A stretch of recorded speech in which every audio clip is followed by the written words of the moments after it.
Did you know that deep within the mountains of ancient Greece, there is a legend about a tree so strange that people refused to go near it for centuries?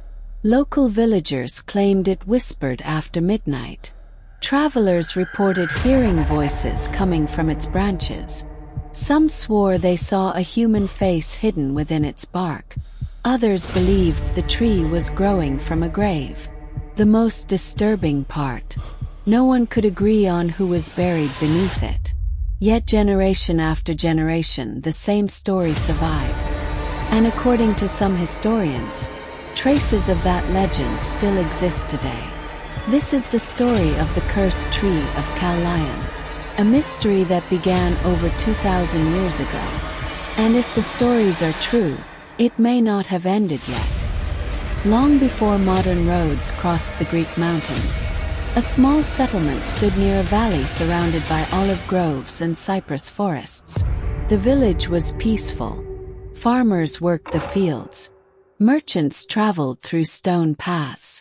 Children played among the ruins of forgotten temples. Among the villagers lived two young sculptors. Their names were Lysander and Myron. The two men were inseparable. They worked together, ate together, dreamed together. Every statue they created seemed to possess a life of its own. People traveled from distant cities to admire their work. Many claimed their sculptures looked so realistic that they appeared ready to breathe. As years passed, their fame spread throughout Greece. Eventually, a wealthy nobleman commissioned them to create the most magnificent monument the region had ever seen. The commission would change everything. The monument was to be built on a hill overlooking the valley. For months the sculptors worked without rest. Gigantic blocks of marble arrived from distant quarries. Workers hauled them up steep paths. The project became the pride of the region. Yet strange rumors soon began circulating among laborers. Several workers claimed they heard voices late at night near the unfinished monument. Others reported seeing a figure walking among the stone blocks after sunset. When approached, the figure vanished. The stories spread quickly. Most dismissed them as exhaustion. The laborers were working long hours. The summer heat was brutal. Hallucinations were not uncommon. But the reports continued. Then something stranger happened. Myron began changing. At first the symptoms seemed harmless: fatigue, mild headaches and sleepless nights. But the condition worsened. Friends noticed he often stared toward the nearby forest, sometimes for hours. When asked what he was looking at, he rarely answered.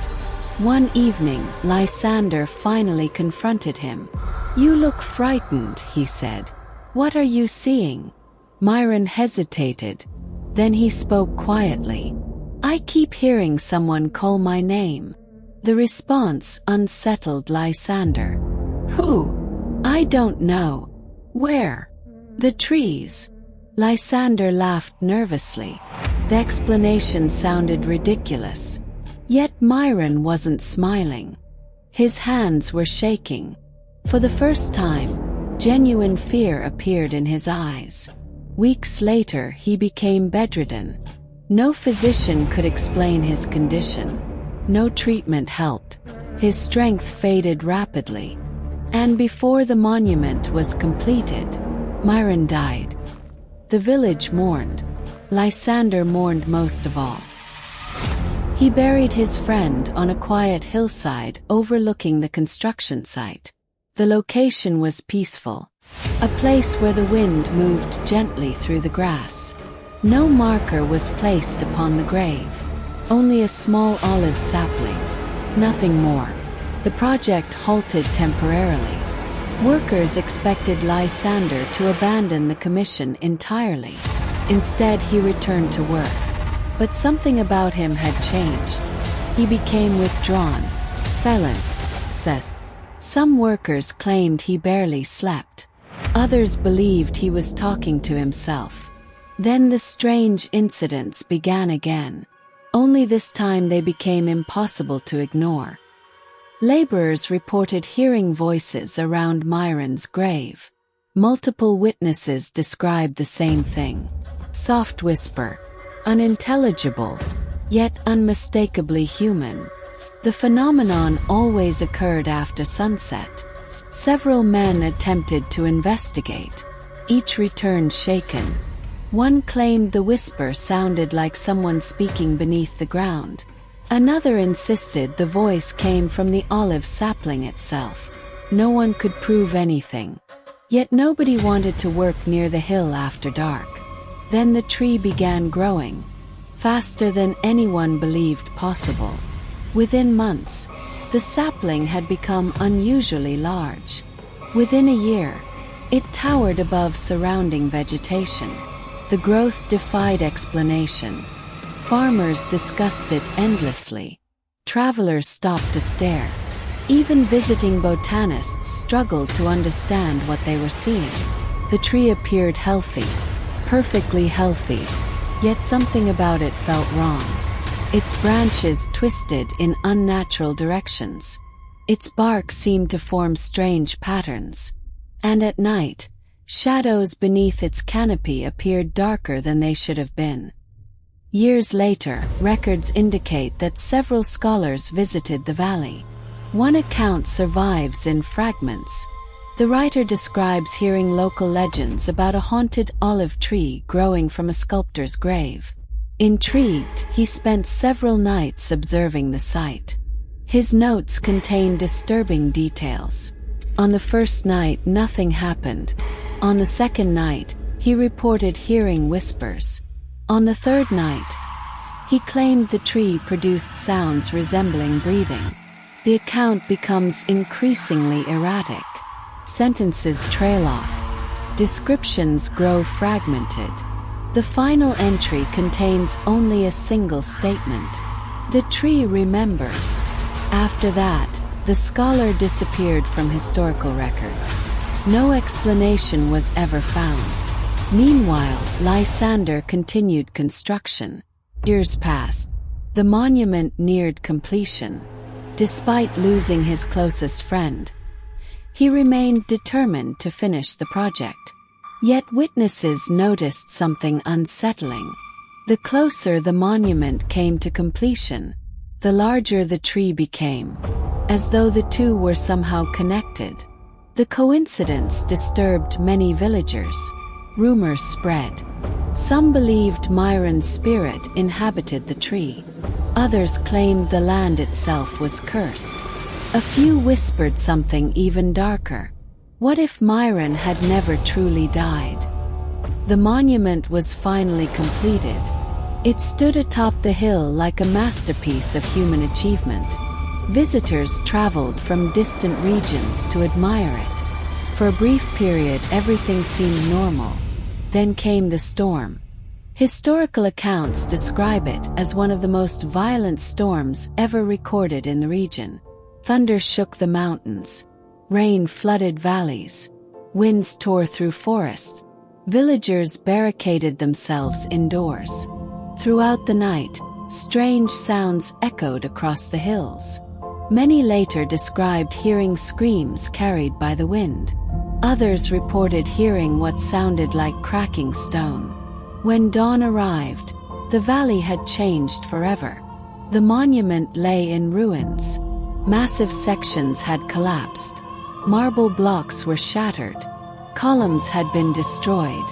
And at the center of the devastation stood the tree, untouched, and not a single branch had broken. Witnesses found this impossible to explain. Everything around it had suffered damage. Yet the tree remained standing, almost as though the storm had protected it, or obeyed it. As workers cleared debris, they made a discovery. One of the monument's largest fallen sections revealed a hidden cavity. Inside were strange carvings, ancient symbols, personal sketches, and writings attributed to Lysander. According to surviving interpretations, the sculptor believed his friend's spirit remained connected to the tree. The writings suggest guilt, regret, and fear. Some researchers later proposed a shocking possibility.